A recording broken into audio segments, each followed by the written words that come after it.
Izzah Pimpinan Masyarakat Segera Berikat, Muslimin, Muslimat, hadirin hadirat, dan yang paling dikerahikan adik-adik, anak-anak generasi pengganti kita. Moga-moga kita dalam rahmat Allah Subhanahu wa taala.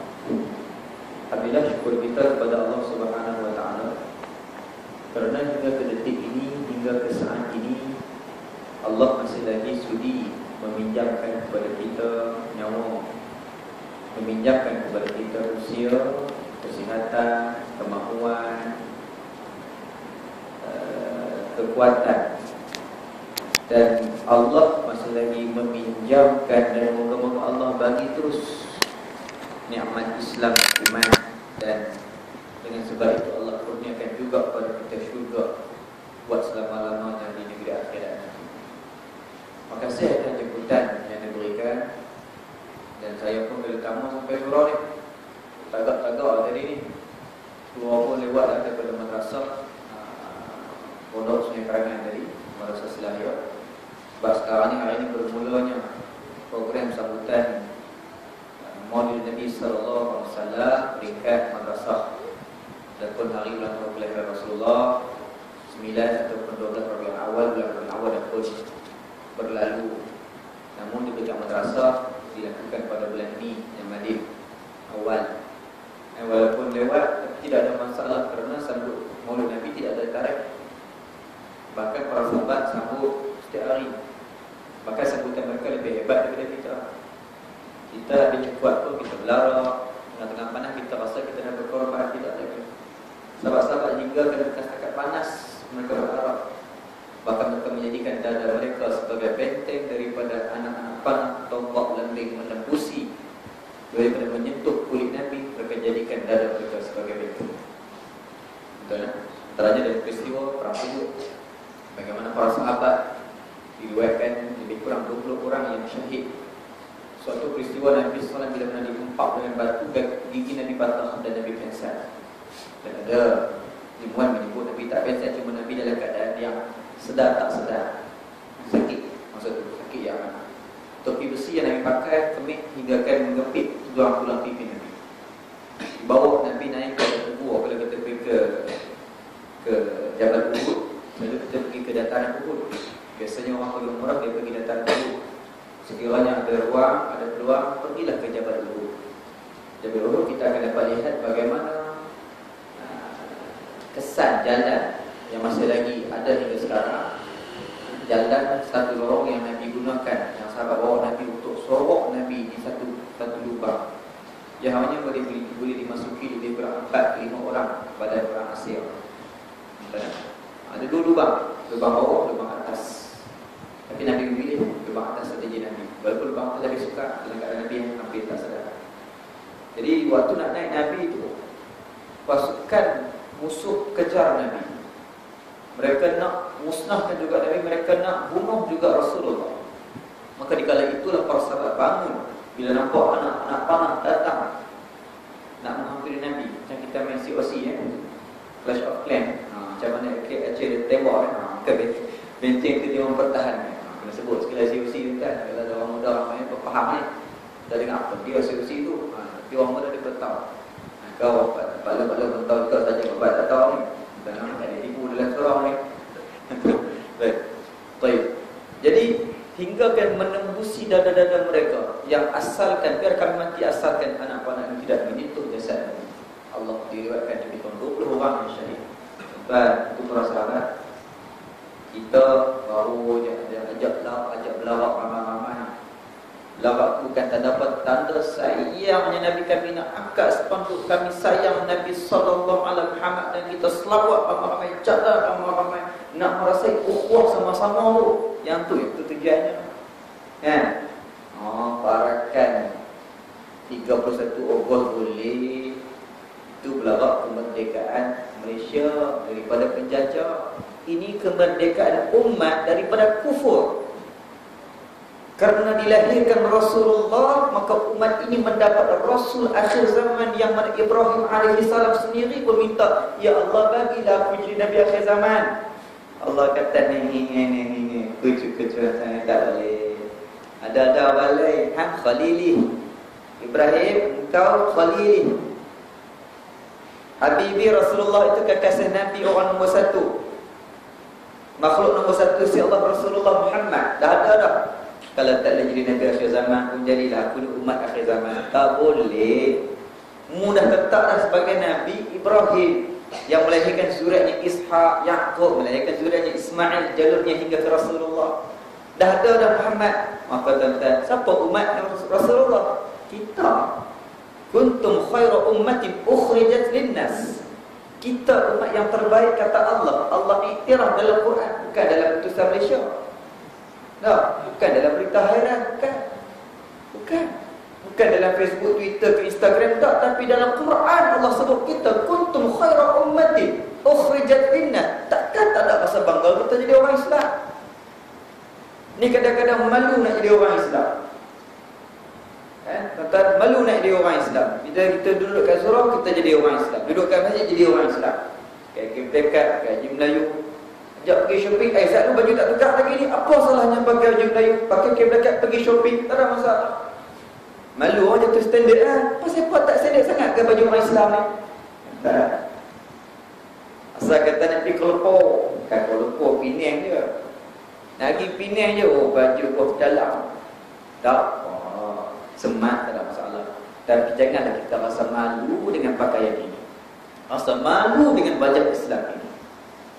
Alhamdulillah, tahun 2004 saya dekat Paris. Sebelum Paris ada di London, pergi ada urusan kajian akademik. Kita tengok makhtutat manuskrip lama sebagainya, dan tengok culture dia, environment dia macam kaitan dengan bagaimana mereka sebagai negara penjajah. Dan ada makhtutat yang dibawa oleh kesalahan dia diadaptasi dalam kehidupan mereka. Daripada London ke Paris, kota cinta. Dapat tengoklah macam mana kota cinta ke menara. Sibuk, bagi menara sibuk. Tapi Masya Allah, kita tanya dekat orang sana, apa yang menarik sangat menara ni? Bagi menara apa, Ustaz? Kita tak nak ingat Eiffel Tower. Kita tak ada. Dia kata nak tahu ada di hujung sana jawapannya. Kita jadi semakin interesting. Benar ada di hujung sana. Jalan. Rupanya ada satu lagi yang memberi jawapan kepada Eiffel Tower ni adalah jambatan cinta. Tuan, Nabi Peris kan? Nabi Peris tak? Tak pernah pergi, jangan rasa rugi kan? Jangan rasa rugi. Tapi kalau tak pernah pergi Mekah dan Madinah, kena ada rasa rugi, kena ada rasa misal. Ada duit di sana dulu. Rasa duit kira Peris London Pak. Saya pun sebab terpaksa Nabi. Tapi cakap terang tuan, Mekah Madinah pergi dah berpuluh kali. Paris, London, Belgium, Amsterdam, ini kali utama.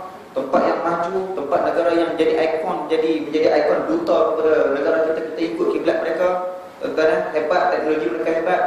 Tapi rasa menarik itu tak mampu melawan negara yang dah kita pergi berpuluh kali, Mekah dan Madinah. Rindu, sayu, syahdu, rasa tenang tak ada di sana. Seronok lagi pergi Mekah walaupun kelang kabut jutaan umat seru satu bangunan yang kecil 4 segi itu, tapi tenang ada di sana. Pergi Mekah, azam. Tak ada duit, jangan risau, Allah Maha Kaya. Niat je pergi. Tak ada rasa. Kita pun pergi haji 2 kali, kalau ada duit. Pergi haji tu ngaji pondok tu belah baling tu. Cakap ni kau siang. Tak kepang sekelejak mapong kamu ni. Mula lagi mana aku nak pergi jamban apa pun aku utek terus setelah aku kenapa lagi puyang aku dah wau. Tak faham tak? Ada orang balik ni dia faham kan? Tapi kadang-kadang orang balik ni aku dah orang balik. Dia faham ada orang sengaja ni punya malu nak orang balik tengok-tengok isi bau kapok tiok. Entah jalan. Betul kan. Jadi kada duit apa untuk ngaji pondok tiba-tiba masuk imam dah bukan tahu apa. Suruh hantar pergi buat haji tugas lah sana 2 kali. Niat je, umur 9 tahun niat. Nak masuk dalam beg takwa ni kalau dah tak boleh, tak celui. Niat aku nak pergi haji ni. Tiba-tiba lembaga tabung haji main sekolah pasan tabung, jual tabung. Replika replika bangunan tabung haji.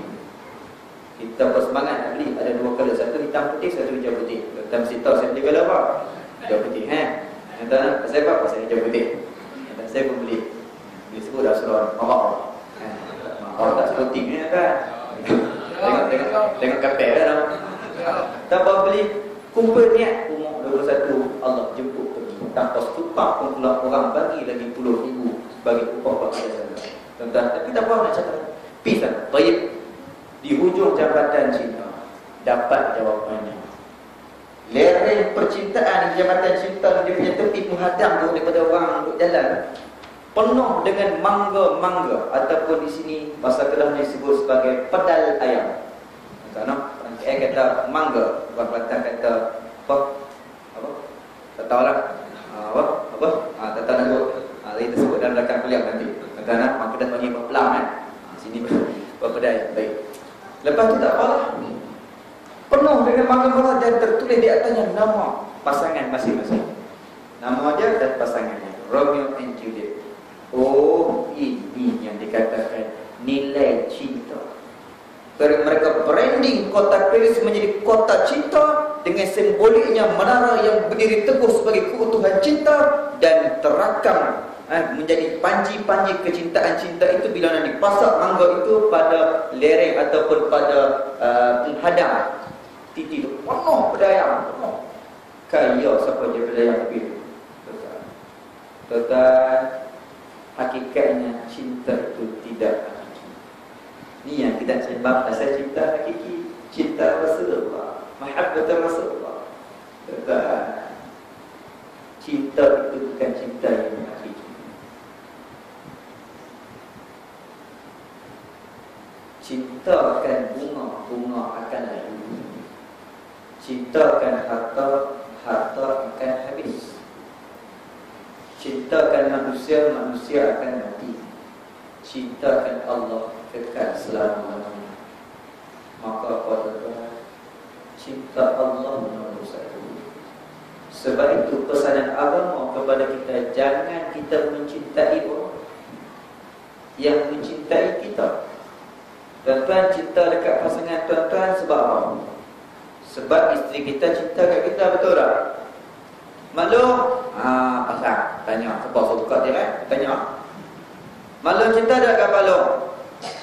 Kan tak aku kot. Palung tak tengok tak mau? Palung tak tengok. Cinta tak kat Palung? Aku lah sikit. Cinta tak kat Palung? Cinta kan?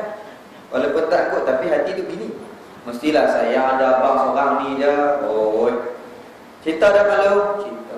Sebab kalau cinta kat Palung, kerana Pak Long mencintai Mak Long, betul tak? Walaupun tak ada makna.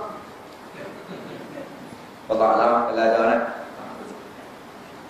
Itu salah, agama tak ajar begitu. Agama tidak ajar kita mencintai seseorang kerana dia mencintai kita. Tapi agama ajar kita, cintailah seseorang yang mencintai Allah.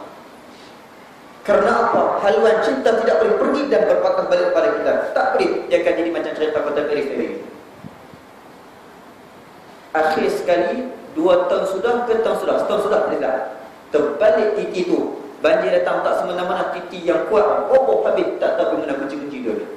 Manggang-manggang sekali yang kata cinta jadi. Makna apa? Tak kekal. Kerana itu cinta tidak boleh pergi kepada orang yang kita cinta dan patah balik pada dia. Tapi biar pergi kepadanya, menghalang direct terus kepada Allah. Begitu juga dia cinta kepada kita, direct terus kepada Allah. Kenapa? Kita mencintai orang yang mencintai Allah, dan dia mencintai kita yang mencintai Allah. Inilah cinta yang hakiki. Berbalik pada perbincangan Rasulullah. Rasulullah cinta kita nomor satu. Setelah daripada Allah, Rasulullah. Manusia adalah manusia, Rasulullah nomor satu. Kenapa?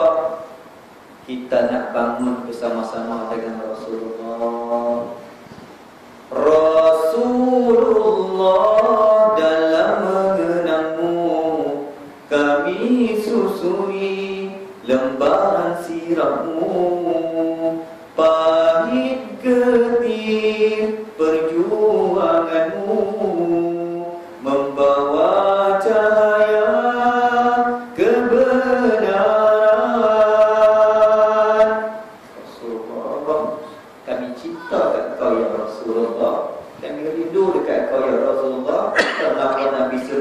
Siapa yang mencintai seseorang itu, dia akan bangun dengan orang yang dicintainya di yaumul mahsyar, kat padang mahsyar. Maka kita berhak membuat keputusan dan kita bertanggungjawab dengan keputusan yang kita buat.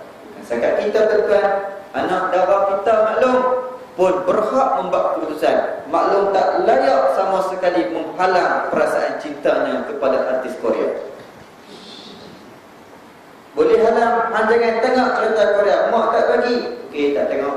Tapi dia masuk bilik dia buka balik. Betul tak?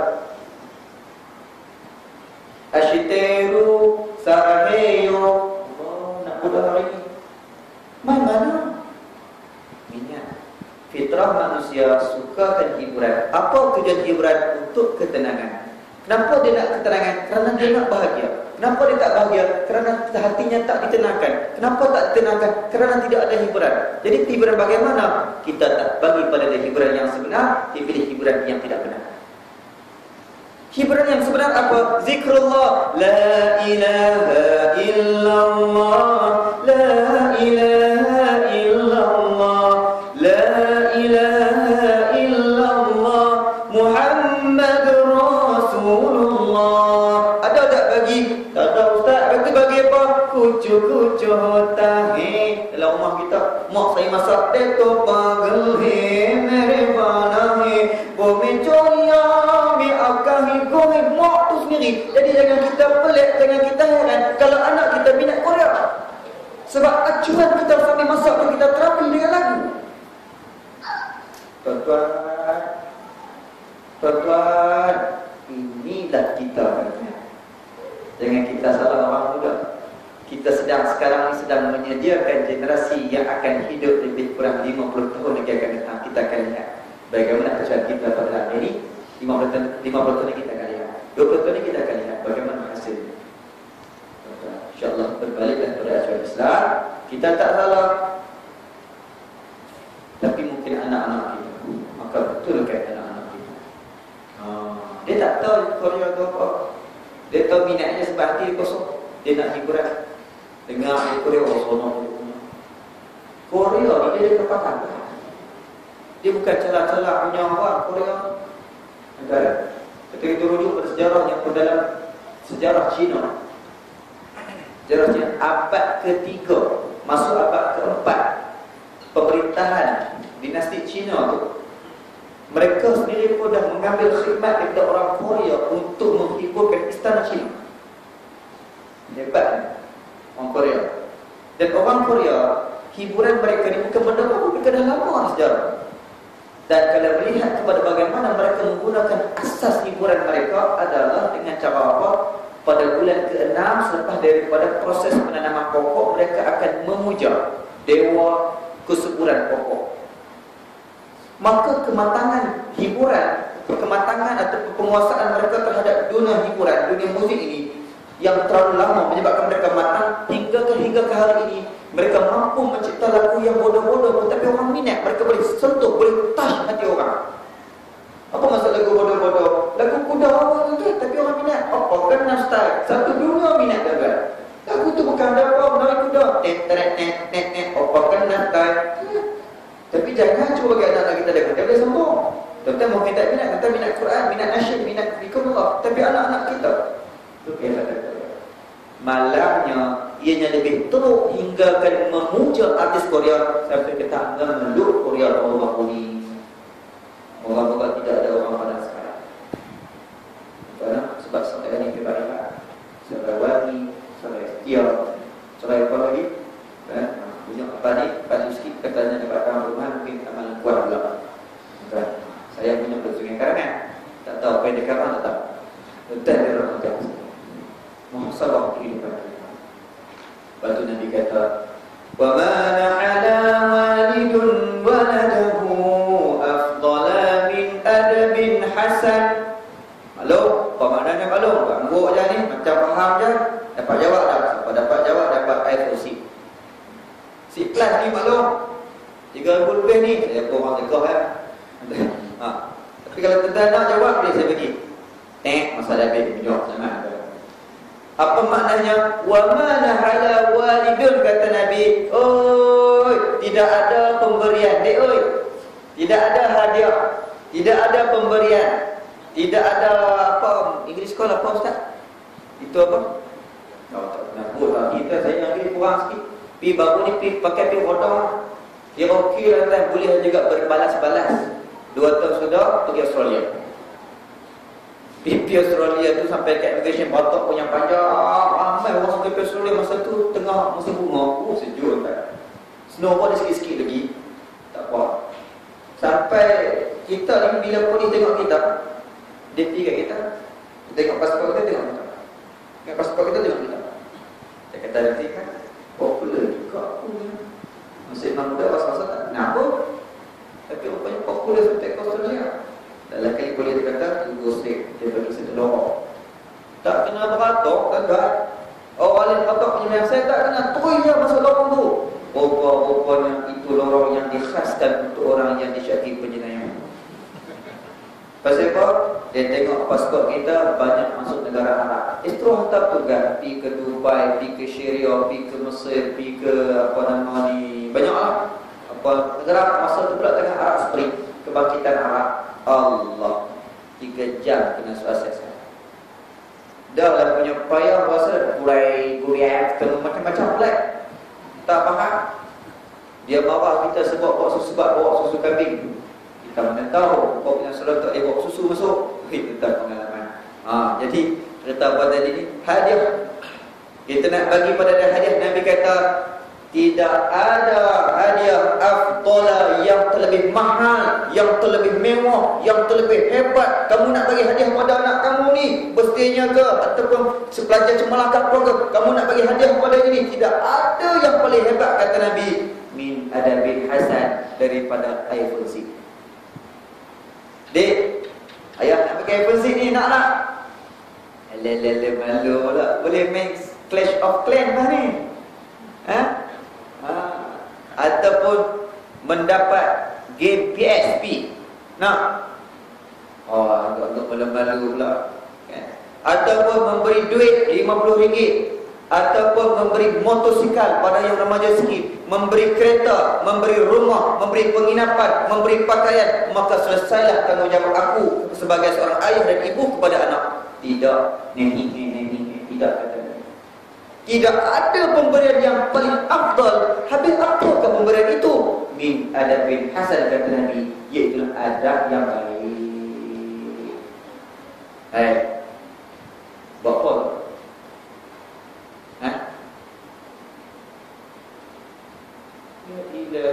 Buat apa tu? Mayang lagi? Nabi mana tu?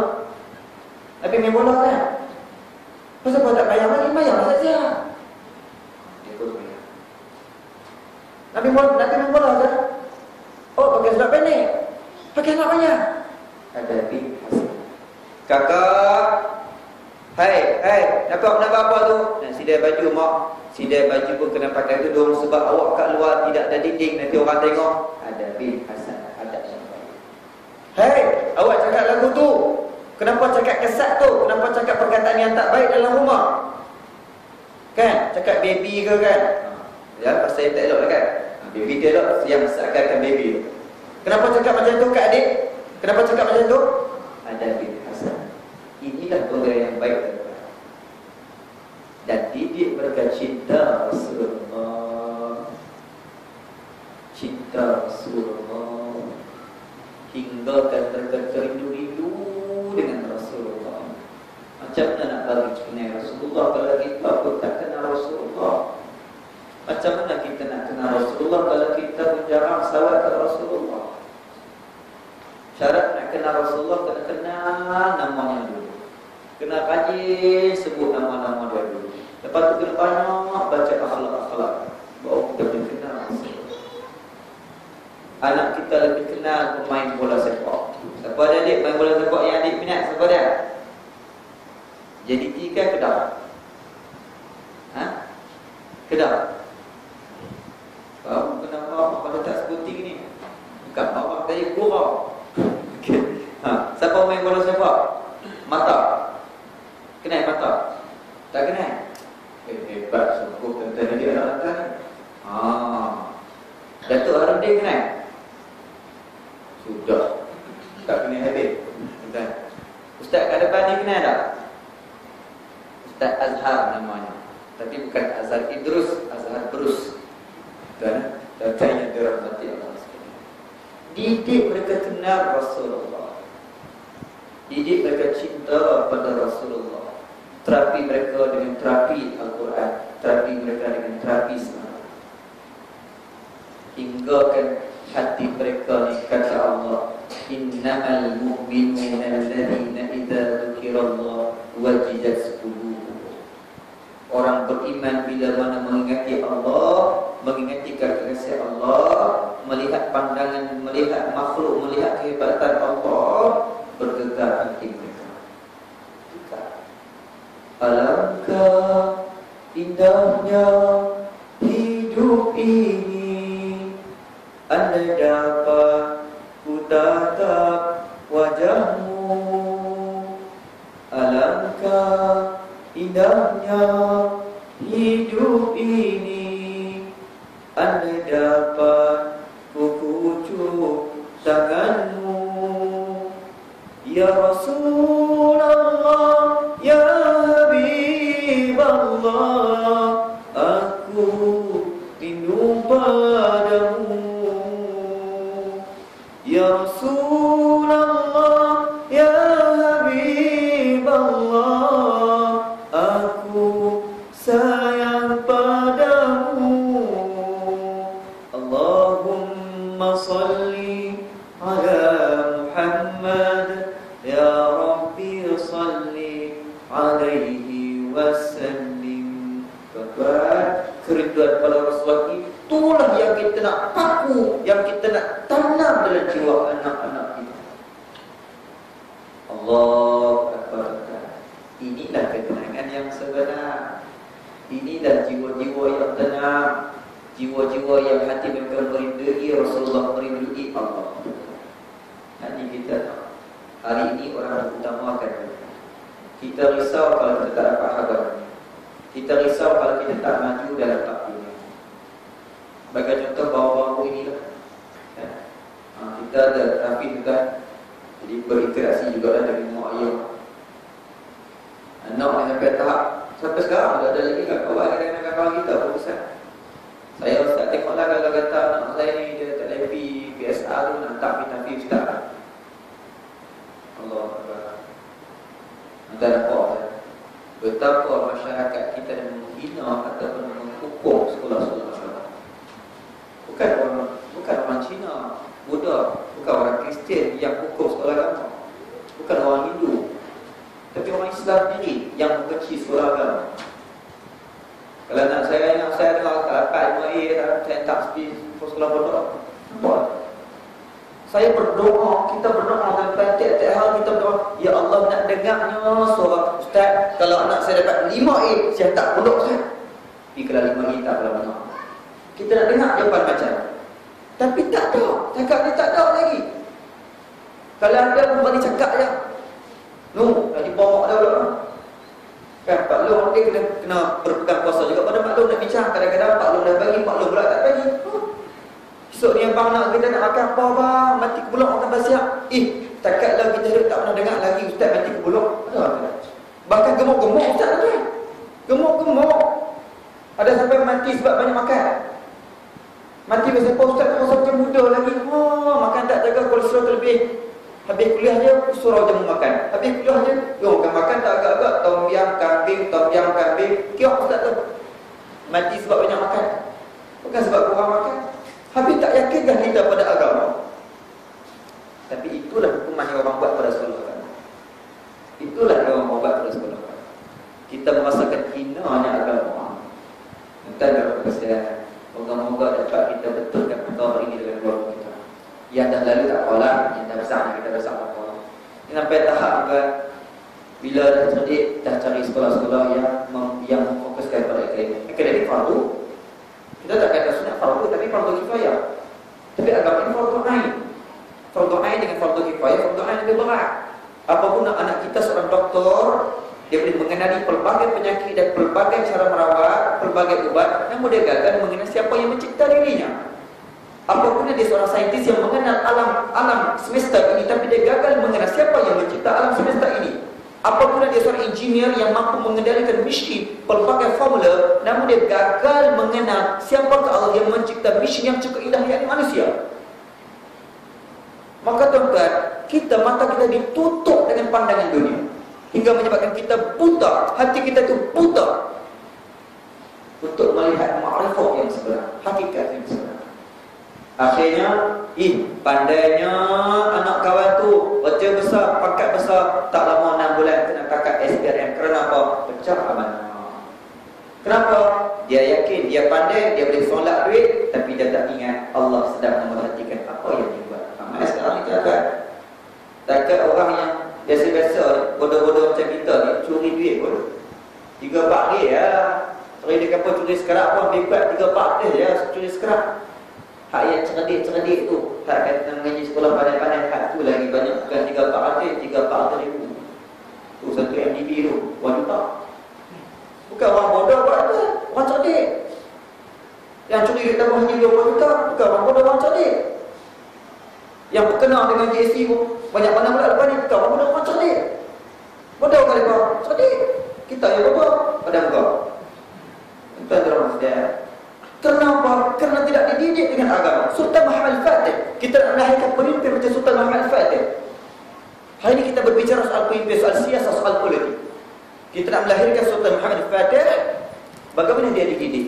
Dia bukan dididik dengan keduniaan. Kena pandai cakap bahasa Inggeris, kena pandai mengira semata-mata, kena pandai formulatif. Tak. Tapi dia didik bagaimana mencintai Allah.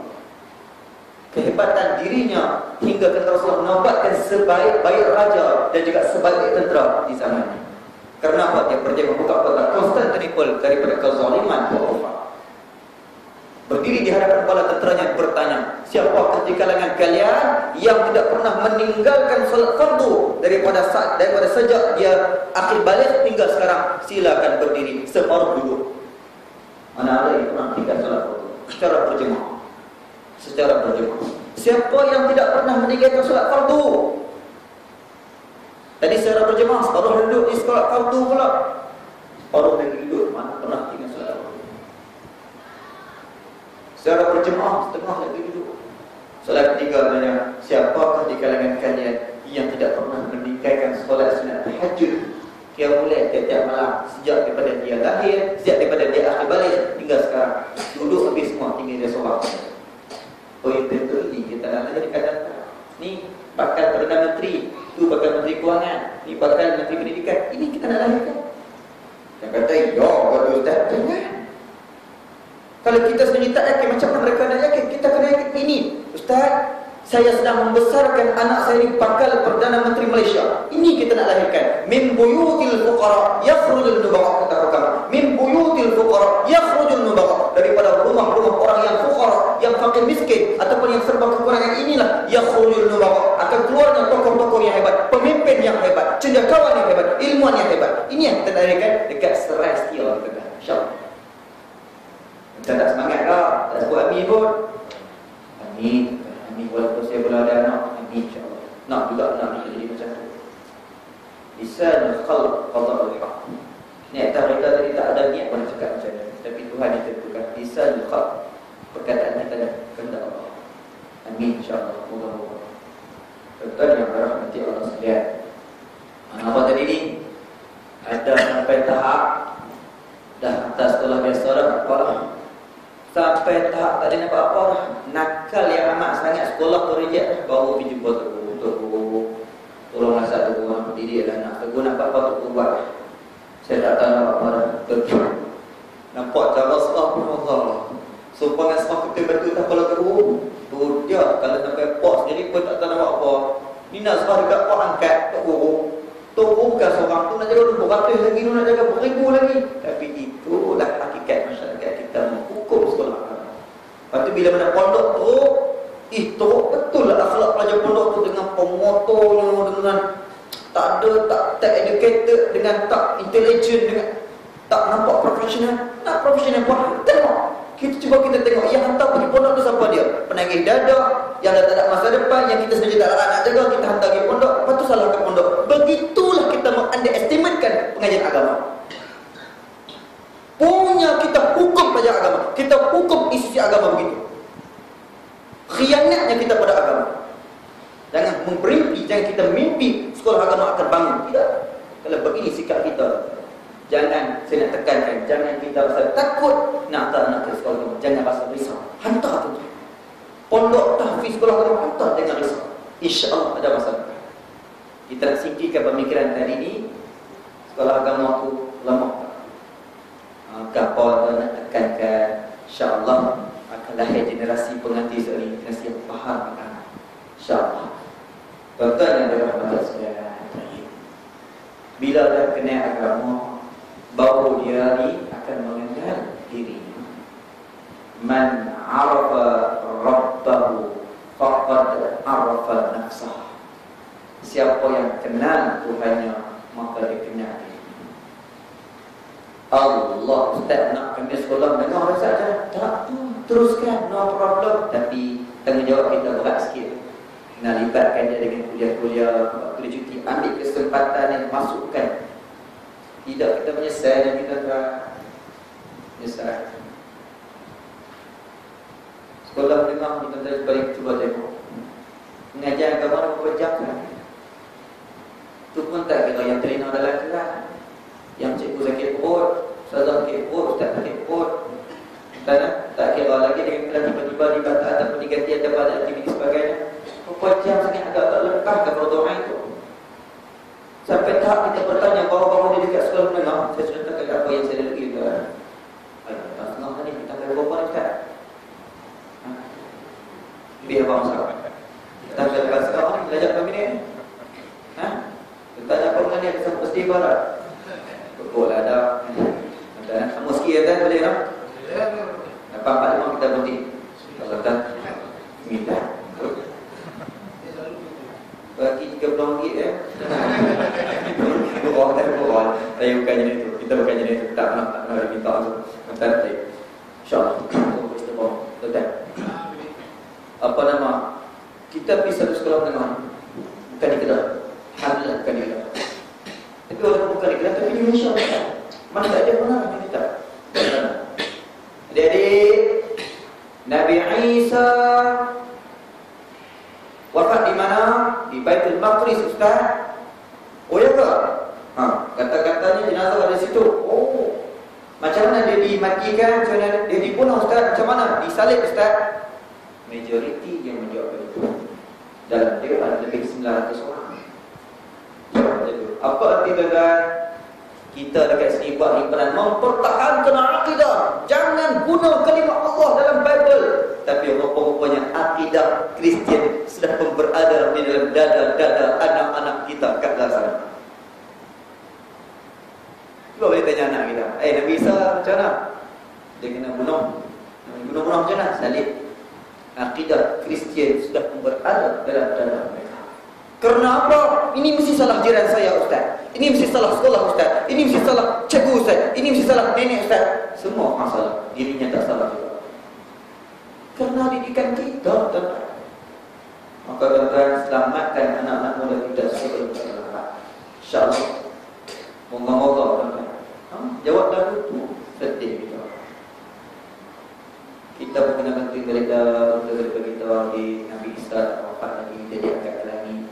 10 orang kejarnya, seorang sampai lebih awal. Nabi Isa dikoyak, atau nama ni Jibril koyak tunggu ambil Nabi Isa naik ke langit. Seorang tu masuk lebih awal ke dalam rumah tu. Allah ubah wajahnya menjadi wajah sangat Nabi Isa. Datang lagi 9 orang angkat mereka salib dia. Selesai beberapa cara pun kawan kita lagi seorang. Asal-asal tu baju kawan kita tu, tapi buka asal kekeliruan itu hingga ke hari ini orang tak tahu. Hingga ke hari ini mereka masih menjadi tanda tanya.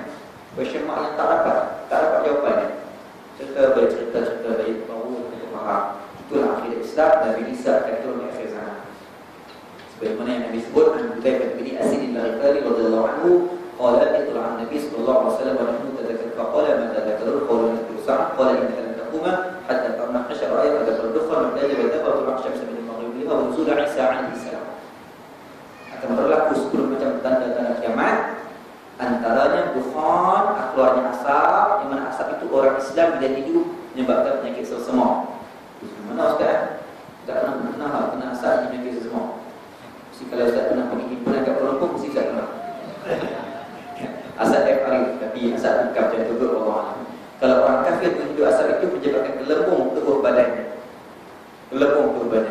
Lagi keluarnya dabah binatang yang akan keluar di antara bukit Sofa dan Marwah dekat Mekah.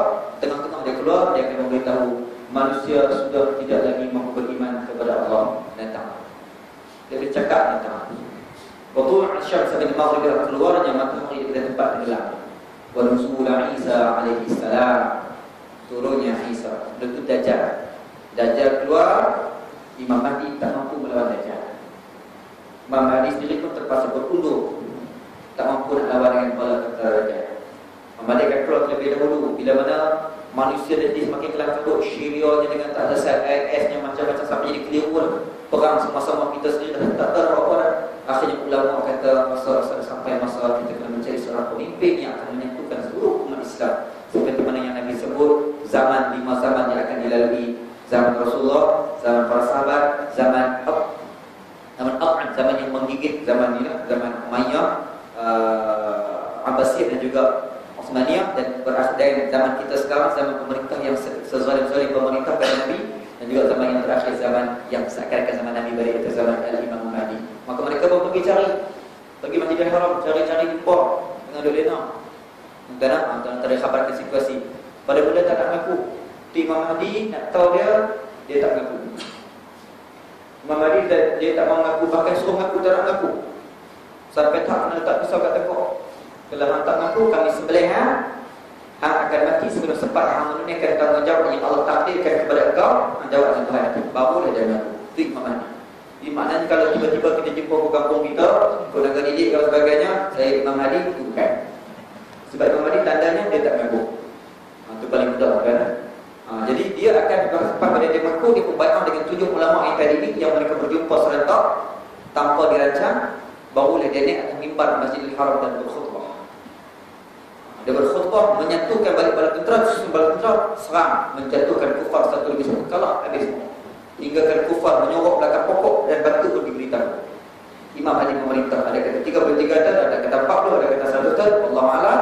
Tapi sebab itu Dajjal keluar. Bila Dajjal keluar, Mahdi pun tak guna lawan, terpaksa mencari perlindungan. Bila Dajjal keluar, itulah alamat pisau pula turun membunuh Dajjal. Tapi tak ramai anak-anak kita yang tahu pasal ini. Tidak ada dalam diri mereka al-iman. Soal keimanan tidak ada. Apa itu iman? Kepercayaan, keyakinan.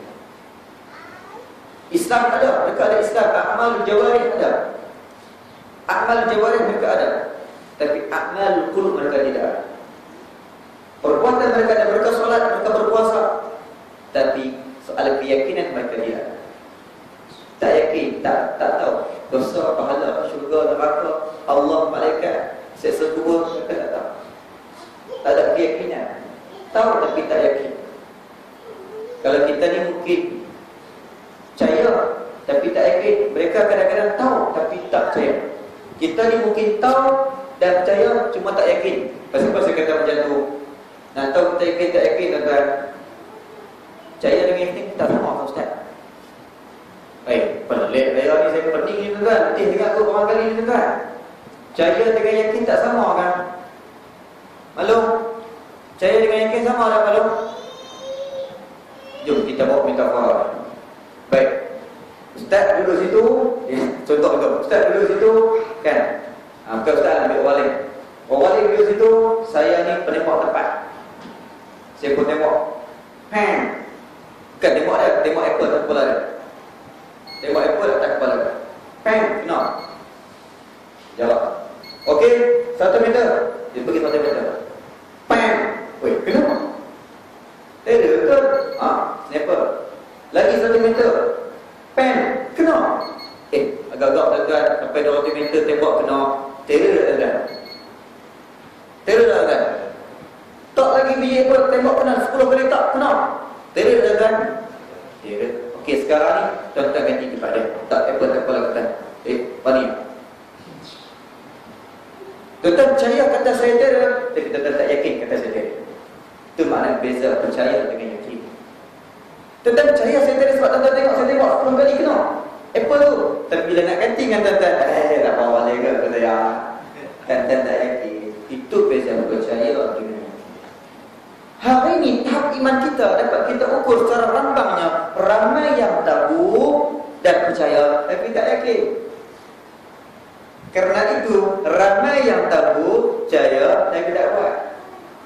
Allahu Akbar, Allahu Akbar, as-salatu khairun min malam.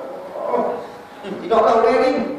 Padahal kita dengar Nabi sebut Inna asqala salat 'ala al-munafiqin salat al-'isya wal fajr. Solat yang paling berat bagi orang munafik.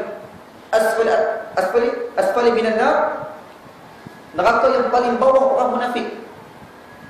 Neraka yang paling berat untuknya orang munafik adalah solat yang paling berat untuknya adalah solat Isya dan juga solat subuh. Kita dengar. Bahkan kata Nabi, walau ya'lamuna ma fihi ma la'atuhuma walau habba. Kalau kamu tahu kelebihan yang ada pada solat subuh dan solat Isya yang akan kita laksanakan sebentar lagi dan awal pagi esok, nescaya kamu akan jalan la'atuhuma walau habba walaupun murakkab. Nak pergi semain Jumaat. Kalau kita tahu. Tapi kita buat apa? Tarik selimut lagi. Kenapa? Sebab tak yakin. Percaya atau tidak yakin. Bahkan percaya kadang-kadang tak ada. Ini tahap kita. Okey lagi, bangun sayang juga oleh pembukaan nampak berlima. Anak kita percaya pada dah. Bila percaya pada dah, bayang pada dah. Mak tanya, bayang dah? Hello, bayang lagi? Bayang dah. Kenapa dia tipu kita? Sebab dia tak percaya Allah sedang melihat. Inilah nilai iman dalam keluarga kita.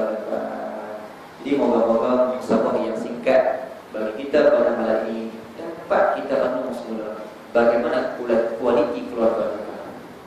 Kita nak keluarga kita jadi keluarga yang mawaddah, sakinah, bahagia, membahagia, sejuk mata mata. Tapi malam nanti kena pula dapat maklum yang juara pidato dekat bahasa. Sudah. Maklum juga kena. Silap panggil dah ustaz ni. Maklum takkan boleh tahu apa maklum. Kurang je. Dan maklum pun lebih kurang juga. Padahal kena pidato dengan maklum pun. Kalau sembang buat nak tambah ni rajin je, laju je dia. Kan? Tapi nak tambah solat malam 2 rakaat apa dah merungut dah. Jadi tu ya. Kan banyak sangat payah pula nak ngitungnya. Kan? Pandai je nak jawab maklum ni. Tidak ada ketenangan. Kerana apa? Kayu ukur kita, ketenangan itu adalah kekayaan. Sebab saya duduk di Kuala Lumpur, alhamdulillah Tuhan bagi rezeki, dapat pengalaman, dapat cari pengalaman dekat negeri yang paling sibuk di Kuala Lumpur dan Selangor. Sudah tak sedar dah 5 tahun dah. InsyaAllah lah 30 hari bulan ni apa nama ni tak ada seorang lah. Nanti lah boleh orang sana. Kata adik kelas raya dalam ni ada orang ni. Boleh insyaAllah nak duduk pula. Kali duduk sabuk pula. Duduk kumpulkan tempat kita. Nanti lah keluar tu jam kan. Jalan tu berceretek. Tul berceretek keluar nak pergi beli kucai je pun. Kucai tu sering setengah. Tul saja tuan-tuan dah berbagi dah. Punya teruk. Dia tak duduk. Jadi cerita dia duduk sana ni macam-macam lah kita jumpa. Bila petugas mengajar orang sana kaya-kaya rupanya. Selera istiak pun kaya, tapi sana kaya style dia lah. Tutup pintu kereta, pintu dia buka kat atas. Kereta apa kat lu? Tak boleh tengok. Tak boleh tengok. Pokok lu tengok. Hebat dia. Harap cakap maklum yang bawa tu. Tutup kereta dia, tekan suih tutup sendiri. Tapi tiap-tiap minggu bila habis kelas, kita keluar dia akan mengadu ustaz. Tolonglah ustaz. Keluarga saya sekian teriak. Kita kan tak bahagia bu. Kereta mahal. Kereta mahal takkan tak bahagia kalau teriak-teriak. Ajak pergi rumah dia. Rumah dia kalau kereta macam tu, takkanlah rumah standard tanpa stres dia. Apa ustaz tu boleh nak kali ingat komen sangat kasihan dia. Ustaz pun tak ada rumah. Bu, saya pun tak ada rumah. Rumah saya 7 kaki juga insya-Allah. Dan rumah dia besar, bertingkat-tingkat. Malu kan dekat mangkuk bertingkat-tingkat. Malu rumah bertingkat-tingkat sampai cari anak tak jumpa. Awak kat mana? Anak-anak kat mana? Tak jumpa. Punya teruk, punya besar rumah dia. Jangankan rumah, katilnya saja harga RM18,000. Malu dah? Dia dah malu. Katil RM18,000 katil dia. Allah Akbar, tak bahagia. Bila tidur, datuknya pusing sebelah sana penjuru katil. Datuknya penjuru sebelah sana penjuru. Kita kata datin-datin. Lepas ni datin tempat kati yang kosong tengah-tengah. Kalau guna pun biar buat rugi je. Aku kurang sikit dapat 8,000 juga, betul tak 10,000 sebab apa tengah kosong. Kalau penjual tanya kenapa ambil yang kosong tengah? Kan kalau kita orang tidur tengah, kita orang tidur hujung-hujung je. Jawab itu. Sungguh kata. Orang tanya balik, takkan tak bahagia apa Ustaz? Katil mahal 18,000.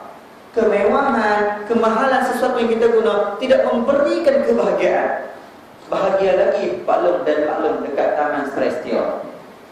Ada Allah Akbar, tempat tidurnya tingkat 4 je, 18 ringgit. Tingkat 4 je 18 ringgit. Bantai kursi 2 orang. Mudah, kita buat betul. Antara, tadi nak salah aku dah. Masa ni kita bersama sama-sama, bukan tempat kamu seorang, tempat kita sama-sama ni. Cinta kita belakang cinta. Dan rumah lah atas orang dia. Hujan turun tirih lebih rumah. Tinggal 2 kepingan tak, tempat dia tidur orang tak tirih.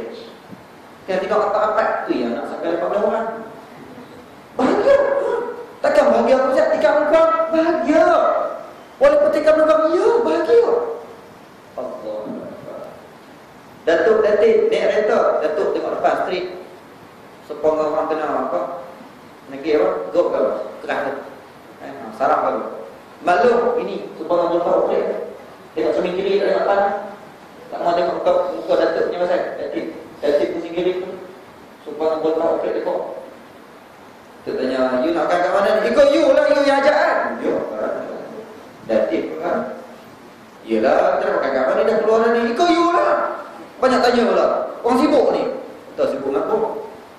Dah kali balik rumah. Tak makan rumah juga. Tak bahagia. Walaupun rental mahal. Tak bahagia tu Ustaz. Rental mahal tu. Tak bahagia. Bahagia lagi maklum dan paklum dekat Celestial tadi. Naik motor Honda Beta je. Engkau satu pun getah. Ezok sama orang gulung. Punya kuat bunyi. Naikkan Celestial saya bagi dengar. Anak 18 orang tak nak buat semua. Tak nak bawa semua. 3 setengah. Orang yang beli je. 3 orang tak agak depan tak mau beli tu. 3 orang atas raga ni. Betul belakang ayam mok belakang fila besi. Pok ni tahu kata mok tak ada besi ni. Palang tahu kata malu tak ada besi. Nampak lubang depan. Laju lubang. Bertepung waktu sakeo bau. Kembali malu. Malu orang balik. Malu orang penasaran. Kan? Kelak yang rendah pada muka mak ayah bicara lah. Yang rendah kelak. Bahagia je satu family. Tuan-tuan, bahagia ke? Bentuk buruk je? Bahagia. Menunjukkan kebahagiaan bukan pada kekayaan, pada keberkatan. Berkat bukan pada banyak, tapi pada cukup. Kebahagiaan bukan pada kekayaan, tapi keberkatan. Keberkatan bukan pada banyak, tapi pada cukup. Tuan-tuan, saya ulang. Kebahagiaan bukan pada kekayaan, tapi pada keberkatan. Keberkatan pula bukan pada banyak, tapi pada cukup. Ada orang banyak tapi tak cukup. Gaji 97,000 tapi tak cukup. Siang malam keluar pukul 6 pagi, balik pukul 2 pagi, keluar pukul 7 pagi, balik pukul 1 pagi. Hang ni pergi mana tak nampak langsung ni? Nampak tak nampak? Ada cuma balik langkah saya bos sibuk saja. Tak cukup kan? Banyak betul. Lagi dicari lagi tak cukup. Semain Jumaat tak ada, semain subuh tak ada, kuliah maghrib tak ada, baca Quran tak ada segala-galanya. Elok lagi paklum tadi ni. Gaji RM700 ya. Upah depan RM700. Tapi semain subuhnya dia adalah Zuhur sakit hampir dia balik payang Zuhur, nanti balik makan nasi dengan bini dia dengan anak-anak dia, betul sambung macam balik. Asal lagi dia main balik lepas asal sempat minum teh, saya buka kitab, kuliah maghrib lagi dia ada. Dari RM700 je tapi nampak macam je. Nampak keberkatan bukan pada banyak tapi pada cukup.